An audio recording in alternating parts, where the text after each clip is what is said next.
இந்த 5 வருஷ செலவுலைங்க வேலையே கிடையாதுங்க. பால் விலை ஏறிச்சிங்க, வீட்டு வாடகை ஏறிச்சிங்க, தொழிலுக்கு கறி ஓட்டுறது வருமானமெல்லாம் கம்மியாகிடுச்சிங்க. கம்மியாக போது இப்போ குறைஞ்சபட்ச அளவில் இந்த ஒரு வருஷத்துலைங்க இளம் வயசு பசங்க இறந்தது ஒரு 100கணக்கான பசங்க இறந்துருக்கிறாரு.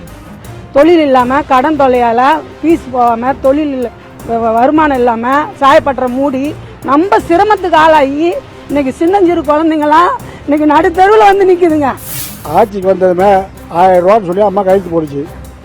ஊரமற்றதுக்கு உதவித்தொகைன்னு சொல்லி 2 வருஷம் 3 வருஷம் வந்துச்சு. இப்போ வர்றல 110 கூட வர்றல.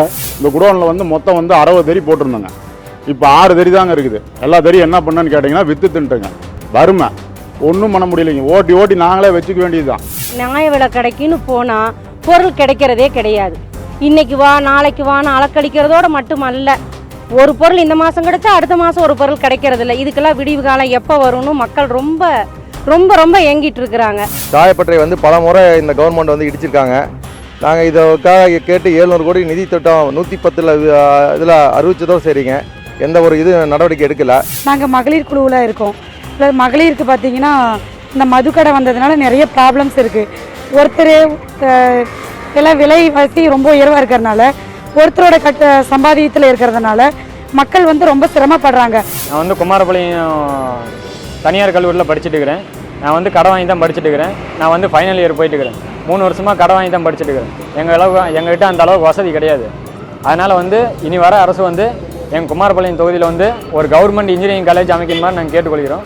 அதே மாதிரி மாணவர்கள் நான் மட்டும் இல்லை, வாங்கின எல்லா மாணவர்களோட கல்வி கடன் ரத்து செய்யுமாறு இனி வர அரசை நான் கேட்டுக்கொள்கிறேன். எங்களுக்கு 2 மாதம் 3 மாதத்துக்கு ஒரு வாட்டி தான் ஏன் காசு வருது சாமி. நாங்கள் கஷ்டப்படுறோம். வீட்டு வாடகை கட்ட முடியல, வவுறு வளர்க்க முடியல, வேலை வெட்டிக்கு போக முடியல, ரொம்ப கஷ்டப்படுறோம் சாமி. இது வந்து போன கவர்மெண்ட்டு கோழி பண்ணையிலேயே நேரடியாக கொள்முதல் பண்ணதுனால எங்களுக்கும் லாபம் இருந்தது, அரசுக்கும் லாபம் இருந்தது. இப்போ இருக்கிற ஆட்சி கவர்மெண்ட் வந்து குறுக்க புரோக்கர் வச்சு கொள்முதல் பண்ணுறதுனால எங்களுக்கும் இழப்பு, அரசுக்கும் இழப்பு. இதனால் வரும் காலத்தில் கவர்மெண்ட்னாச்சும் நேரடியாக கொள்முதல் பண்ணால் எங்களுக்கும் லாபம் இருக்கும், அரசுக்கு லாபம் இருக்கும். இப்போ இன்றைக்கி இருக்கிற காலகட்டத்தில் பார்த்திங்கன்னா விவசாயிகள் வந்து விவசாயம் பண்ணுறதுக்கே தண்ணி இல்லாத ஒரு சூழ்நிலையில் விவசாயம் பண்ணிகிட்டு இருக்காங்க. அப்படியே விவசாயம் பண்ணக்கூடிய அந்த பொருளை பார்த்திங்கன்னா பாதுகாக்கிறதுக்கு உண்டான ஒரு குளிர்பதன கிடங்கு வந்து திருச்செங்கோடு சட்டமன்ற தொகுதியில் இல்லை. இந்த டிராஃபிக் பிரச்சனை ஓவராக இருக்குங்க. வண்டி வாகனம், லாரி, ரிக்கிங்கெல்லாம் நிறைய ஓடிட்டு இருக்குங்க. பட் அதுக்கு தகுந்த சாலை வசதி ஏற்படுத்தி கொடுக்கல. இந்த ரிங் ரோடு வசதி வந்து பார்த்திங்கன்னா கடந்த ஆட்சியில் திமுக ஆட்சியில் இருக்கும்போது இந்த ரிங் ரோடு வந்து அரசு வந்து போடுறதுக்கு அனுமதி அளிக்கப்பட்டு அதுக்குள்ளே அந்த கவர்மெண்ட் மாறுனால இப்போ இந்த அதிமுக ஆட்சியில் வந்து அந்த ரிங் ரோடு திட்டத்தையே கைவிட்டுட்டாங்க. இந்தியாவிலேயே அதிகப்படியான லாரியில் வந்து நாமக்கல் நகரத்தில் தான் அதிகமாக இயங்குது.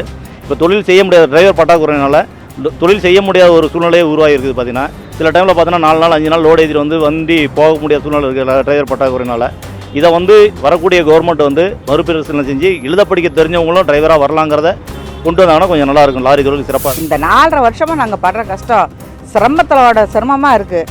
தண்ணி பிரச்சனை எங்களுக்கு ரொம்ப அதிகமாக இருக்குது. விலை கொடுத்து இந்த வெய்ய காலத்துலலாம் வெயிலில் தண்ணிக்கு அலையவும் முடியல, வாங்கவும் முடியல. நாங்கள் கரை கடை எடுத்துட்டாக்கா எங்களுக்கு கொஞ்சம் குடும்பம் நல்லா இருக்குங்க. எங்களால் ரொம்ப சமாளிக்க முடியலைங்க. இந்த கடை இருக்கிற வரைக்கும் எங்கள் பையன் ஒளிஞ்சே போயிடுவானாட்டு இருக்குது. எங்களால் சமாளிக்க முடியல. என்ன வேண்டுகோள் அதுதான் நான் கேட்குறேன். கவலைகள் மறையும், நீயும் நானும் கைகள் பிடித்தால் நாளைய தமிழகம் நலமாய் மாறும். உறுதியடு உறுதியடு உதய சூரியன் மலர்ந்திடவே.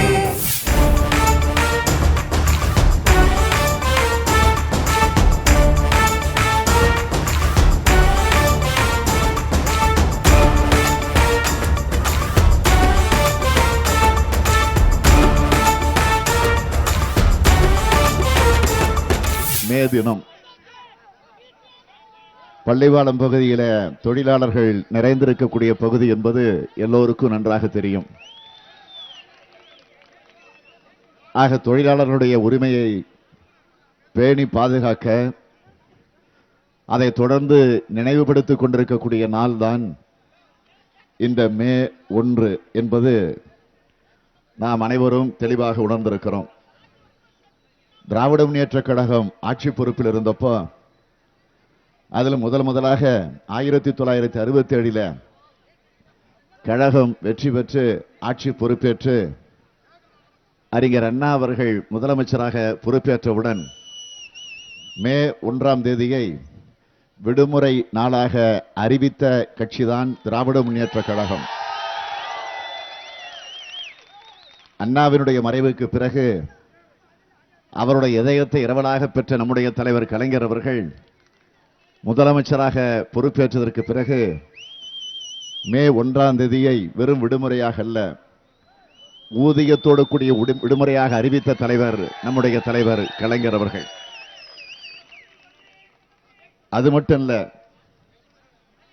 அந்த ஊதியத்தோடு கூடிய விடுமுறை நாளை மாநில அளவிலே மட்டுமல்லாமல் மத்திய அரசுடைய விடுமுறையாக அறிவிக்க வேண்டும் என்று அன்றைக்கு நாடாளுமன்றத்தில் நம்முடைய கழக உறுப்பினர்கள் குரல் கொடுத்து, அதற்கு பிறகு அன்றைய பிரதமராக இருந்த VP சிங் அவர்களிடத்தில் நம்முடைய தலைவர் தமிழக முதல்வராக இருந்தபோது அதை வலியுறுத்தி வற்புறுத்தி எடுத்து சொல்லி, அதற்கு பிறகு மாநில அளவிலே மட்டுமல்ல மத்திய அரசும் மே தினத்தை அரசு விடுமுறையாக அறிவிக்க வச்ச தலைவர் தான் நம்முடைய தலைவர் கலைஞர் அவர்கள். ஆக தொழிலாளர்களுக்கு, தொழிலாளருடைய பிரச்சனைகளுக்கு எந்த அளவிற்கு முக்கியத்துவம் தந்தது என்பது உங்களுக்கெல்லாம் நன்றாக தெரியும். ஆக தமிழ்நாட்டில் குறிப்பா தொழிலாளர்களுடைய ஒரு விரோத ஆட்சியாக, ஏழை எளியவர்களை காப்பாற்ற முடியாத ஆட்சியாக, மக்கள் நல பணியாளர்கள் எல்லாம் தற்கொலை செய்து கொண்டு சாகக்கூடிய அளவிற்கு நடைபெறக்கூடிய ஒரு ஆட்சியாக நோக்கியா, பாக்ஸ்கான் ஆகிய தொழிற்சாலைகளை மூடி 1,00,000 தொழிலாளர்களை வேலை இழக்கக்கூடிய ஆட்சியாக, அது மட்டும் இல்ல, கழக ஆட்சியில் இருந்தப்போ, திமுக ஆட்சியில் இருந்தப்போ, கலைஞர் முதலமைச்சராக இருந்தப்போ தொழிலாளர்களுடைய உரிமையை பாதுகாக்க அவர்களுக்கென்று அமைப்பு சாரா தொழிலாளர்கள் வாரியம், நல வாரியம் ஒன்று அமைக்கப்பட்டுச்சு. ஆக எத்தனை நலவாரியங்கள் என்று கேட்டால் 35 நலவாரியங்கள் உருவாக்கப்பட்டுச்சு. ஆனால் இன்றைக்கு இந்த ஆட்சியில் அது அத்தனையும் செயலற்ற நிலையில முடங்கி போயிருக்கிறது. அங்கன்வாடி ஊழியர்களை கைது செஞ்சு அதுல மகிழ்ச்சி கண்ட ஆட்சி தான் ஜெயலலிதா தலைமையில் இருக்கக்கூடிய அதிமுக ஆட்சி. சாயக்கழிவு பிரச்சனையில தொழிலாளர்கள் பட்ட கஷ்டங்களுக்கு ஏதாவது இந்த ஆட்சியில நடவடிக்கை எடுக்கப்பட்டிருக்கா? இப்படி தொழிலாளர்களுடைய விரோத ஆட்சியை நடத்தக்கூடிய அந்த கட்சிக்கு நீங்கள் எல்லாம் இந்த தேர்தலில் ஒரு நல்ல பாடத்தை வழங்கிட வேண்டும் என்று நான் கேட்டுக்கொள்கிறேன். தொகுதி அளவில் ஒரு தேர்தல் அறிக்கையை தயாரித்து வெளியிட்ட ஒரே கட்சி திமுக, ஒரே தலைவர் நம்முடைய கலைஞர் அவர்கள். குமாரபாளையம் தொகுதியினுடைய நன்மையை கருதி இங்கே சொல்லப்பட்டிருக்கக்கூடிய வாக்குறுதி என்னன்னா, விசைத்தறி, நூல்களுக்கு சாயமேற்றுதல், ஜவுளி உற்பத்தி போன்றவை அதிக நடைபெறும் இந்த பகுதியில் நெசவு பூங்கா உருவாக்கப்படும் என்று அறிவித்திருக்கிறார். பள்ளிப்பாளையத்தை தலைமையிடமாக கொண்டு தாலுகா அலுவலகம் அமைக்கப்படும் என்று அறிவிக்கப்பட்டிருக்கு.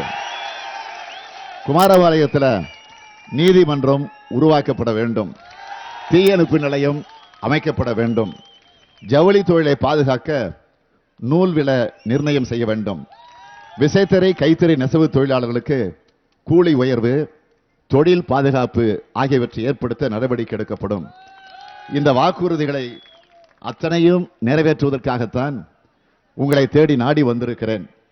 உதயசூரியனுக்கு உங்களிடத்தில் ஓட்டு கேட்க வந்திருக்கிறேன்.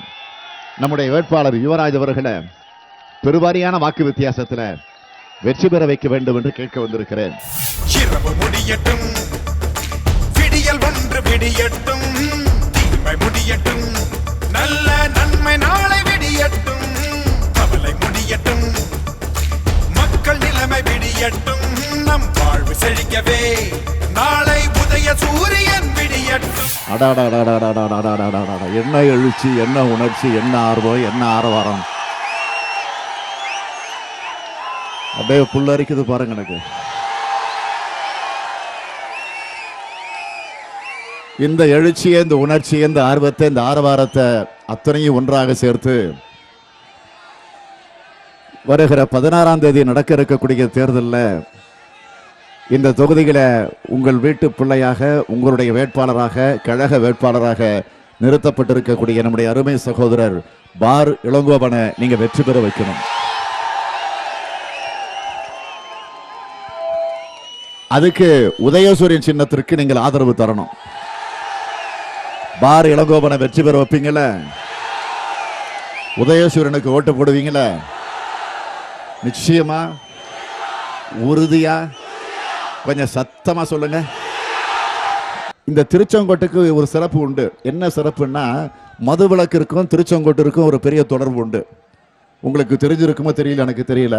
1930ஆம் ஆண்டு ஏப்ரல் மாதம் 1ஆம் தேதி தமிழ்நாட்டிலேயே முதல்ல மதுவிலக்க புதுப்பாளையம் என்கிற கிராமத்தில் தான் கொண்டு வந்து நிறைவேற்றி இருக்கிறாங்க. இந்த திருச்செங்கோடு தொகுதி தான் அது. ஆக பொருத்தமான தொகுதிகளை, பொருத்தமான அந்த தேதியை நான் குறிப்பிட்டு காட்டி உங்களிடத்துல இன்றைக்கு உதயசூரியனுக்கு ஓட்டு கேட்க வந்திருக்கிறோம். ஆக அந்த புதுப்பாளையம் தான் இப்ப தமிழ்நாட்டுக்கு வழிகாட்ட போது கலைஞர் மதுவிலக்கு கொண்டு வர போறார். 50 வருஷம் பின்னாடி போயிட்டோம் இந்த 5 வருஷத்துல. ஆக 50 வருஷம் நாம் பின்னோக்கி போய் இருக்கக்கூடிய இந்த நிலையை மாற்றிட வேண்டும் என்று சொன்னால் பல திட்டங்களை கொண்டு வரணும், பல முன்னேற்றங்களை தமிழகத்திற்கு ஏற்படுத்தணும். அந்த அடிப்படையிலே தலைவர் கலைஞர் வெளியிட்ட தேர்தல் அறிக்கையில திருச்செங்கோடு தொகுதியில் இருக்கக்கூடிய மக்கள் பயன்படக்கூடிய வகையில் காவேரியாறு மணிமுத்தாறு நதிநீர் இணைப்பு திட்டம் செயல்படுத்தப்படும் என்று அறிவிக்கப்பட்டிருக்கு. திருச்செங்கோடு காந்தி ஆசிரமம் சீரமைக்கப்பட்டு பராமரிக்கப்படும் என்ற அந்த அறிவிப்பும் வெளியிடப்பட்டிருக்கு. திருச்செங்கோடு புறவழிச்சாலை அமைக்கப்படும் என்ற அந்த அறிவிப்பும் வெளியிடப்பட்டிருக்கு. இது தவிர போர்வெல் போடும் ரிக் வாகனங்கள் மற்றும் உதிரி வாகனம் தயாரிக்கும் தொழிலுக்கு மானிய கடனுதவி வழங்கப்படும் என்று கலைஞர் அறிவிச்சிருக்கிறார். மற்ற மாநிலங்களில் இருப்பதைப் போல போர்வெல் வாகனத்திற்கு டிரான்ஸ்போர்ட் வாகனங்கள் பட்டியலில் இணைக்க வேண்டும். தற்போதுதான் டிரான்ஸ்போர்ட் வாகனம் என்று அறிவிக்கப்பட்டிருப்பதால் வாகனங்களை பதிவு செய்ய முடியாத நிலை இருக்கு. அதுவும் சரி செய்யப்படும் என்று அறிவிக்கப்பட்டிருக்கு. திமுக ஆட்சியின் போது ரிக் வாகனங்கள் பதிவு செய்ய உத்தரவிடப்பட்டாலும் வாகனத்தின் நீளம் என்பதில் விதிகள் தளர்த்தப்படாமல் உள்ளது. எனவே பதிவு செய்வதிலே பல்வேறு நடைமுறை சிக்கல்கள் இருக்கின்றன. அவைகளெல்லாம் சரி செய்வோம் என்று அந்த உறுதிமொழி வழங்கப்பட்டிருக்கு. மூடப்படாத போர்வெல் ஆழ்துளை கிணறுகளில் தவறி விழக்கூடிய குழந்தைகளை காப்பாற்ற அனைத்து மாவட்ட தலைநகரங்களிலும் நவீன தொழில்நுட்ப வசதியோடு மீட்பு குழுவை உருவாக்க வேண்டும் என்ற அந்த அறிவிப்பும் வெளியிடப்பட்டிருக்கு. போக்குவரத்து நெரிசலை குறைக்க ரிங் ரோடு அமைக்கப்படும் என்ற அந்த அறிவிப்பும் வெளியிடப்பட்டிருக்கு. திருச்செங்கோடு மலைப்பாதையில் 2வது மலைப்பாதை அமைக்க வேண்டும் என்ற அந்த அறிவிப்பு வந்திருக்கு. லாரி தொழில் மற்றும் உபத்தொழில் மேம்பாட்டுக்கு தனியாக லாரி வாரியம் அமைக்க வேண்டும். திருச்செங்கோட்டில் கண்ணகி கோட்டம் அமைக்கப்பட வேண்டும். லாரி தொழிலாளிகளின் பிரச்சனைகள் தீர்த்து வைக்க நடவடிக்கை எடுக்கப்பட வேண்டும். சுங்கச்சாவடி பிரச்சனை தொடர்பாக சுமூக தீர்வு காண முயற்சி மேற்கொள்ளப்படும் என்ற அறிவிப்பு வெளியிடப்பட்டிருக்கு. ஆக இப்படி எத்தனையோ திட்டங்கள்.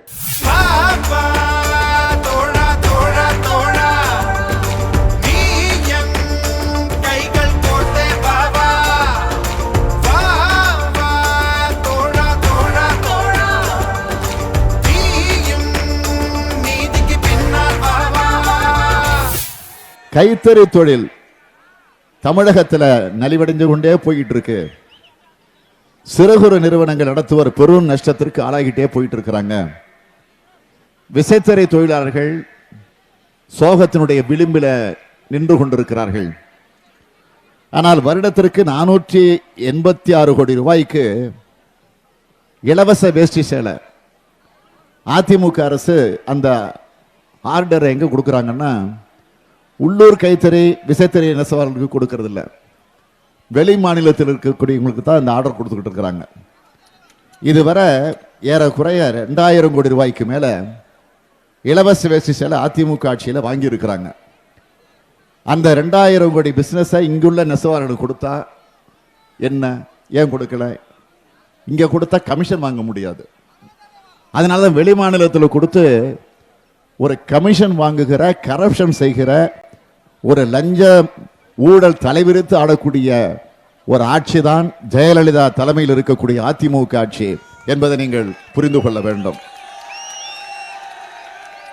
எனவே 2000 கோடி ரூபாய் பிசினஸ் வெளிமாநிலத்துக்கு கொடுத்துட்டு வந்து எந்த தைரியத்தில் இங்க வந்து ஓட்டு கேட்க வர போறாங்க? போற இடங்கள்லாம் விரட்டி அனுப்புறாங்க, பார்த்துக்கிட்டு தான் இருக்கிறோம்.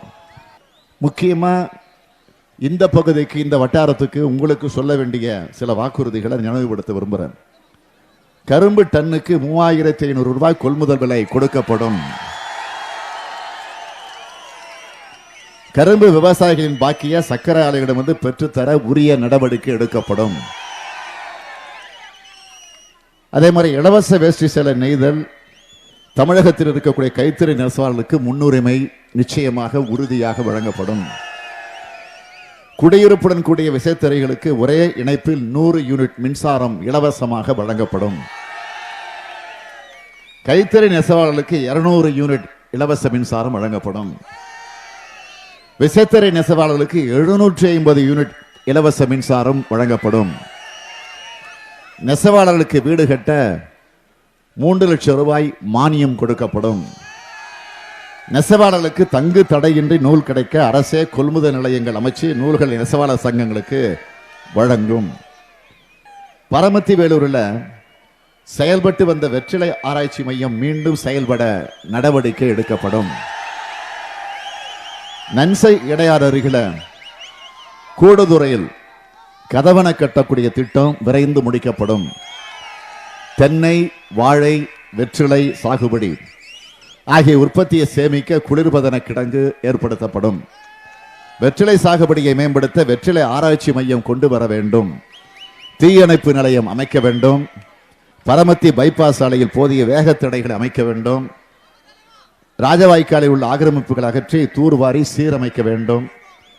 இப்படி பல்வேறு கோரிக்கைகளை நாம் எடுத்து சொல்லியிருந்தாலும் 84 லட்சம் பேர் வேலை இல்லாமல் அலைஞ்சுக்கிட்டு இருக்கிறாங்களே இளைஞர்கள், படித்த பட்டதாரிகள், BA, MA, BCom, MCom, BSc, MC என்று. அவங்க நிலை என்ன? அதைத்தான் இன்றைக்கு மக்கள் எதிர்நோக்கி காத்துக்கிட்டு இருக்காங்க. ஏன்னா மாணவர்கள் தான் இந்த நாட்டினுடைய எதிர்காலம். மாணவர்கள் இங்க ரொம்ப வந்திருக்கிறீங்க. கொஞ்சம் மாணவர்கள் கை தூக்குங்க பார்ப்போம். இது ஒண்ணு போதும் திமுக வெற்றிக்கு. நம்ம KS மூர்த்தி நிச்சயம் வெற்றி பெறாரு, அதுல சந்தேகமே இல்லை. நமக்கு நாமே நீ விரைந்திடு, கொஞ்சம் துணிந்திடு. நமக்கு நாமே ஓர் மழையென நீ அதிர்ந்திடு. நமக்கு நாமே இந்த இருளினை நீ கொழுந்திடு. நமக்கு நாமே புது தமிழகம் அதை செதுக்கிடு. இந்த நாமக்கல்ல உங்களை எல்லாம் நான் இன்று வந்து சந்திச்சு ஆதரவு கேட்பதில் டாக்டர் செழியன் அவர்களை வெற்றி பெற வைக்கணும், அதுக்கு கை சின்னத்துக்கு நீங்களாம் ஆதரவு தரணும் என்று கேட்பதில் நான் மகிழ்ச்சி அடைகிறேன். இந்த மாவட்டத்தில் லாரி தொழில் என்பது மிக மிக ஒரு முக்கியமான தொழிலாக விளங்கி கொண்டிருக்கிறது. லாரியினுடைய உரிமையாளர்களும் லாரியினுடைய தொழிலாளர்களும் மற்ற மாநிலத்திற்கு, ஏன் இந்தியாவிற்கே ஒரு வழிகாட்டியாக, இந்தியாவிற்கே ஒரு எடுத்துக்காட்டாக விளங்கி கொண்டிருக்கக்கூடிய பகுதி தான் இந்த நாமக்கல் பகுதி என்பதை யாரும் மறைத்திட முடியாது. இவங்க இல்லைன்னா நாமெல்லாம் வீட்டில் ருசியா சாப்பிட முடியாது. நாட்டில் 93 லட்சம் லாரிகள் ஓடுது. அதுல தமிழ்நாட்டில் மட்டும் 4.18 லட்சம் லாரிகள் ஓடுகிறது.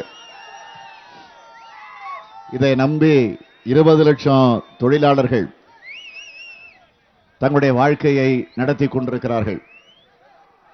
ஆனால் அவர்களுக்கெல்லாம் அரசு எந்தெந்த நிலையில தொல்லை தருகிறது என்பது உங்களுக்கு தெரியும். அரசு மட்டும் இல்ல, போலீசாரும் தொல்லை கொடுக்கறாங்க. அதோட RDOக்கள் தான் அதிகமான அளவுக்கு தொல்லை கொடுக்கறாங்க.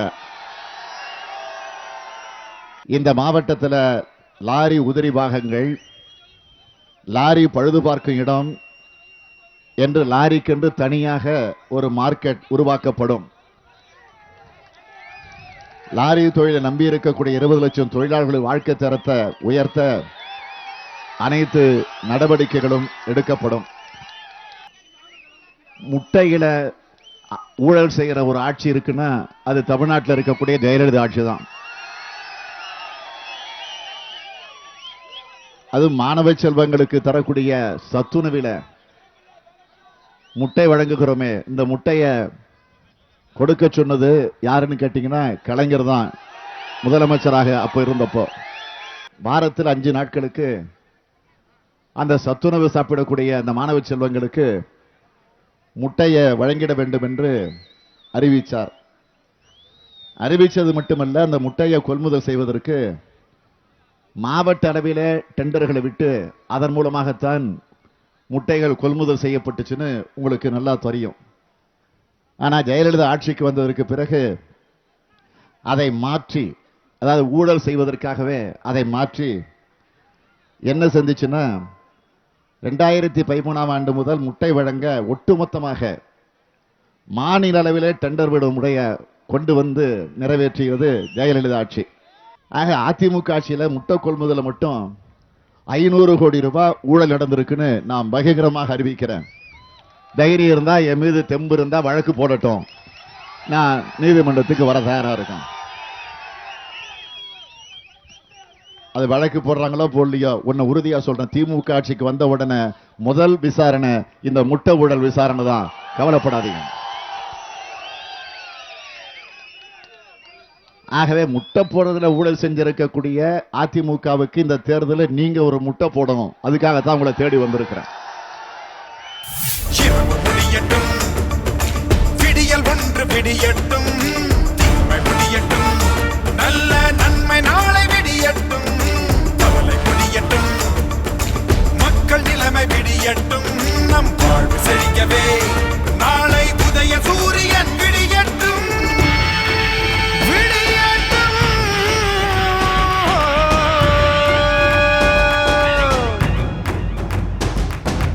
ஏதோ தேர்தலுக்காக மட்டும் வந்து போகக்கூடியவங்க நாங்க இல்ல, அது நல்லா தெரியும் உங்களுக்கு. எத்தனையோ முறை இந்த சேந்தமங்கலம் பகுதிக்கு நான் வந்தது உண்டு. ஆட்சியில் இருந்த போது வந்தேன், துணை முதலமைச்சராக இருந்த போது வந்தேன். ஆட்சியில் இல்லாத இந்த 5 வருஷத்துல பல முறை நான் இந்த பகுதிக்கு இந்த மக்களை வந்து பார்த்திருக்கிறேன். ஆனா ஆட்சிக்கு வந்த 5 வருஷத்துல ஜெயலலிதா ஒரு முறையாவது இந்த சேந்தமங்கலம் பகுதிக்கு வந்தது உண்டா? மாடி மேல மாடி கட்டி கோடி கோடி சேர்த்து வச்ச சீமானே, அலோ அலோ அலோ கோமானே. இதெல்லாம் பார்த்தா பாட்டு தானா வருது எனக்கு. நீ குற்றவாளின்னு பெங்களூர் நீதிமன்றம் சொல்லுச்சா இல்லையா? 4 வருஷம் ஜெயில, 100 கோடி ரூபாய் ஃபைனு யாருக்கு? ஜெயலலிதாவுக்கு போட்டாங்களா இல்லையா? அதுக்கு பிறகு நீ போய் நீதியை வளைச்சு என்ன பண்ணீங்கன்னு தெரியல. உனக்கு விடுதலைங்கிற தீர்ப்பு கிடைச்சதுன்னு சொல்ல மாட்டேன், தீர்ப்பு வாங்குனீங்க. உச்ச நீதிமன்றத்தில் கத்தி தலைக்கு மேல தொங்கிக்கிட்டு இருக்கு. இப்போ அங்க போய் நின்றுக்கிட்டு பொய்யையே பேசிக்கிட்டு இருக்கிறாங்க. கெட்டிக்காரியின் பொய்யும் புரட்டும் தக்குமுக்கு தாளம் 8 நாளில் தெரிஞ்சு போகும் டக்குமுக்கு தாளம். கெட்டிக்காரியின் பொய்யும் புரட்டும் டக்குமுக்கு தாளம் 16ஆம் தேதி என்று தெரிஞ்சு போகும் டக்குமுக்கு தாளம். இந்த நிலையில இன்னைக்கு நாடு போயிட்டு இருக்கு. எனவே இந்த நிலையில நான் உங்களை கேட்டுக்கொள்ள விரும்புவது,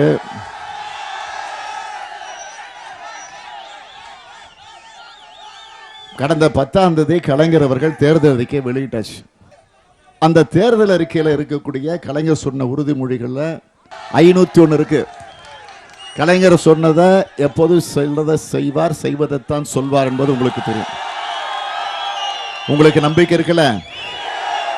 நம்பிக்கை இருக்கிறவங்க பூரா அப்படி கையை உயர்த்தி காட்டுங்க பாப்போம். இது ஒண்ணு போதும், பொன்னுசாமி வெற்றிக்கு இது ஒண்ணு போதும்.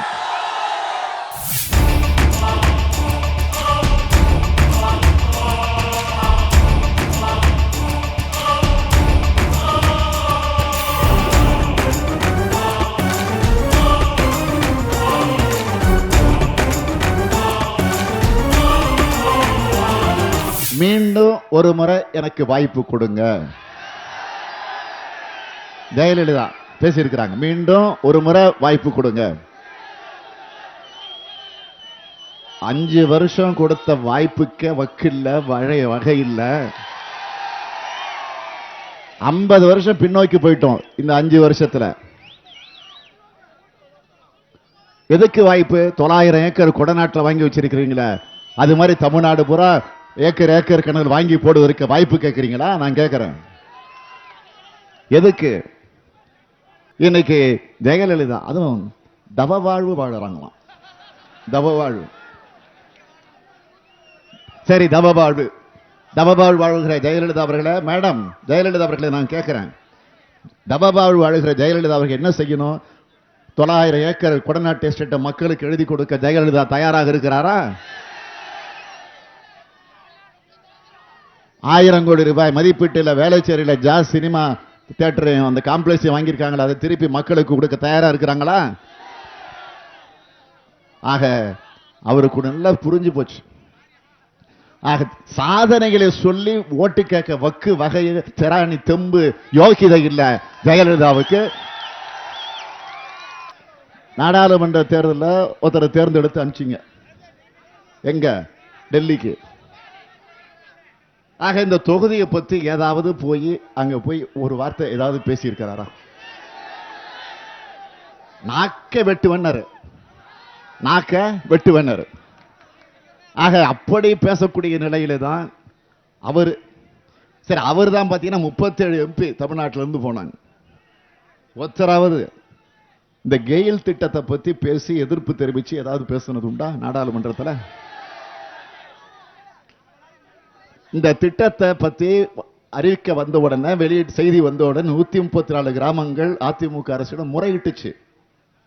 2428 விவசாயிகள் அதிமுக அரசிடம் தங்கள் கருத்துக்களை, எதிர்ப்புகளை தெரிவிச்சிருக்கிறாங்க. ஆனால் அதை பத்தி எல்லாம் இந்த ஆட்சியோ, எம்பிக்களோ, அல்ல ஆளுங்கட்சியுடைய எம்எல்ஏக்களோ, அதேவது முதலமைச்சராக இருக்கக்கூடிய ஜெயலலிதாவோ வாய் திறந்து பேசல.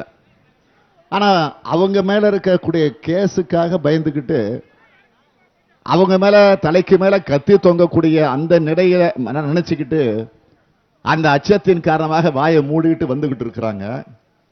எனவே இது சுயநலத்தின் அடிப்படையில தான் இன்றைக்கு ஜெயலலிதா ஆட்சியை நடத்தி கொண்டிருக்கிறாரே தவிர வேற அல்ல.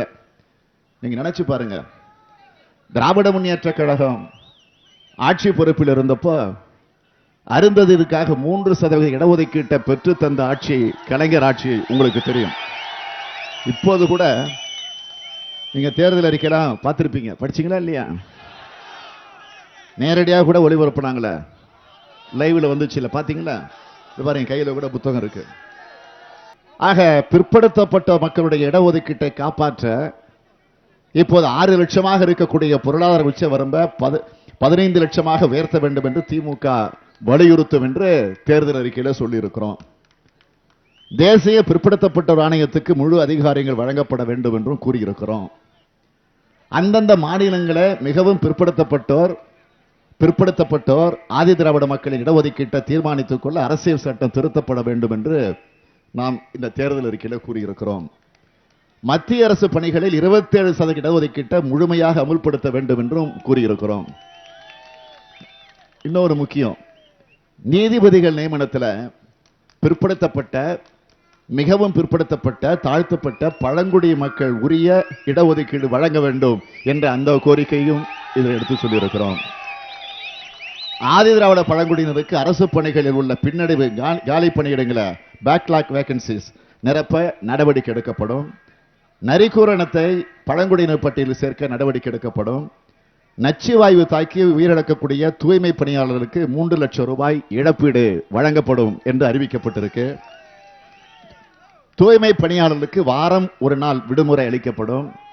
தூய்மை பணியில் உயிரிழக்க நேரிட்டால் அவர் வாரிசுக்கு அரசு வேலை உடனடியாக வழங்கப்படும்.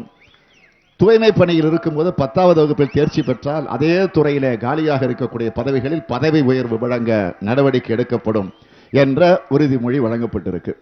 ஆக இப்படி பல்வேறு அறிவிப்புகளை இந்த தேர்தல் அறிக்கையிலும் சேர்த்திருக்கிறார். ஆனால் இந்த கலைஞரை பொறுத்த வரைக்கும் சொன்னதைத்தான் செய்வார், செய்வதைத்தான் சொல்வார் என்பது உங்களுக்கு தெரியும். ராசிபுரம் தொகுதியினுடைய சட்டமன்ற நம்முடைய கழக வேட்பாளர் VP துரைசாமி அவர்களை நீங்க வெற்றி பெற வைக்கணும். வெற்றி பெற வைப்பீங்கள? நிச்சயமா, உறுதியா? கொஞ்சம் சத்தமா சொல்லுங்க. சத்தம்.